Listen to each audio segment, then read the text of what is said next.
ఆంధ్రప్రదేశ్ రాష్ట్ర శాసనసభకు ఈ నెల 11వ తేదీన ఎన్నికల పోలింగ్ జరగనుంది. ఈ ఎన్నికల్లో ముక్కోణపు పోటీ నెలకొంది. అధికార టీడీపీ, విపక్ష వైకాపా, హీరో పవన్ కళ్యాణ్ సారథ్యంలోని జనసేన పార్టీలు పోటీ పడుతున్నాయి. ఈ పార్టీల నేతలతో పాటు పార్టీ నేతలు, అభ్యర్థులు ముమ్మరంగా ప్రచారం చేస్తున్నారు. ఈ ఎన్నికలు వైకాపాకు చావో రేవో అన్నట్లుగా మారాయి. అలాగే టీడీపీ తిరిగి అధికారాన్ని హస్తగతం చేసుకోవాలని వ్యూహాలు రచిస్తోంది. అయితే నిన్నటి వరకు విజయంపై ధీమాగా ఉన్న వైకాపా అధ్యక్షుడు వైఎస్ జగన్మోహన్ రెడ్డి వ్యూహ రచన పేరుతో ప్రచారానికి 2 రోజుల పాటు విశ్రాంతినిచ్చారు. ఈ 2 రోజులు పార్టీకి చెందిన సీనియర్ నేతలను ఆహ్వానించి మంతనాలు నిర్వహిస్తున్నారు. దీనికి కారణం లేకపోలేదు. అధికార తెలుగుదేశం పార్టీ ఎన్నికలకు ముందు పసుపు కుంకుమ పేరుతో డ్వాక్రా సంఘంలో సభ్యురాలుగా ఉన్న మహిళలకు 10,000 చొప్పున నగదు పంపిణీ చేస్తోంది.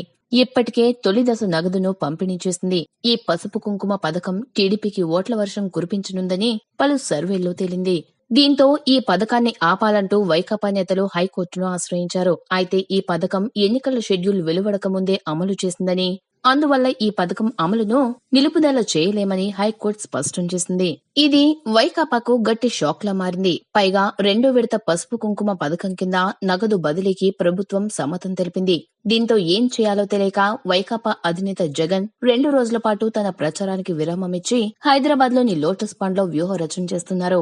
ఈ దఫా వైకాపాను పసుపు కుంకుమ పథకం దెబ్బ కొడుతుందని అంతర్గత సర్వే ఫలితాలు తేటతెల్లం చేస్తుండటంతో జగన్ ఆందోళనకు గురవుతున్నారు. దీనికి తోడు ఈ దఫా గతంలో ఎన్నడూ లేని విధంగా మహిళా ఓటర్లు గణనీయంగా పెరిగారు. అంటే ఒక పార్టీ గెలుపోటములను శాసించే స్థాయిలో మహిళా ఓటర్లు ఉన్నారు. దీనికి తోడు పవన్ కళ్యాణ్ పార్టీ కూడా ప్రభుత్వ వ్యతిరేక ఓట్లను చీల్చుతుంది. ఇదే జరిగితే అంతిమంగా తెలుగుదేశం పార్టీకే లబ్ధి చేకూరే అవకాశం ఉంది.